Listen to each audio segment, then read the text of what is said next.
पंचवटी के शांत वन में राम, सीता और लक्ष्मण अपना वनवास काट रहे थे। कुटिया के चारों ओर हरियाली फैली हुई थी। पक्षियों का मधुर गान और मंद मंद वायु का स्पर्श एक अद्वितीय शांति का आभास कराता था। परंतु इस शांत वातावरण में एक गंभीर घटना घटने वाली थी।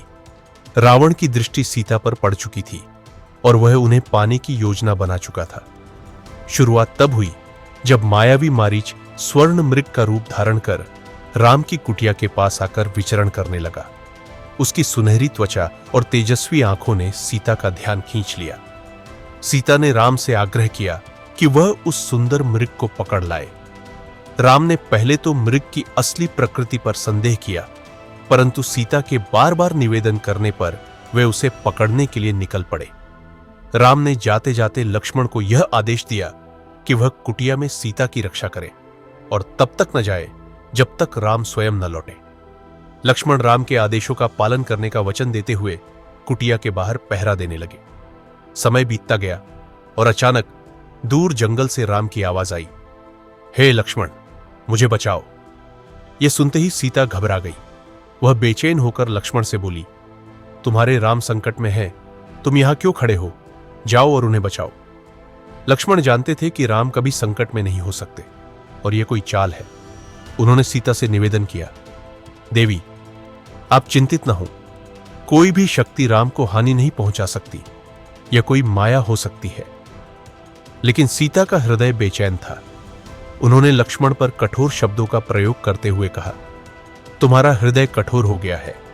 यदि तुम्हें राम की चिंता नहीं है तो इसका अर्थ यह है कि तुम्हारे मन में कोई और विचार है। क्या तुम चाहते हो कि राम कुछ अनहोनी का शिकार हो ताकि तुम्हें अवसर मिले? यह सुनकर लक्ष्मण व्याकुल हो उठे। वह राम के प्रति अपनी निष्ठा को प्रमाणित करने के लिए सीता को छोड़कर जाने का निर्णय लेने पर मजबूर हो गए। जाते जाते उन्होंने भूमि पर एक सुरक्षा रेखा खींच दी और कहा, इस लक्ष्मण रेखा के अंदर आप पूरी तरह सुरक्षित रहेंगी। कोई भी अनिष्ट आपको छू नहीं सकेगा। लक्ष्मण राम की खोज में निकल गए। अब कुटिया में सीता अकेली रह गई। उसी समय रावण ने एक साधु के रूप में प्रकट होकर कुटिया के बाहर आवाज दी, हे देवी, क्या आप मुझे भिक्षा देंगी? सीता, जो धर्म और मर्यादा की प्रतीक थी, साधु को भिक्षा देने के लिए तत्पर हो गई। लेकिन जैसे ही उन्होंने लक्ष्मण रेखा पार की, रावण ने अपने असली रूप का खुलासा किया। वह विकराल रूप धारण कर अपने 10 सिर और 20 भुजाओं के साथ सीता के सामने खड़ा हो गया। सीता भयभीत हो गई और भागने का प्रयास किया, परंतु रावण ने उन्हें वायु वेग से अपने पुष्पक विमान में उठाकर लंका की ओर उड़ चला। रावण ने उड़ते समय सीता से कहा, अब तुम मेरी हो, मैं तुम्हें अपनी महारानी बनाऊंगा।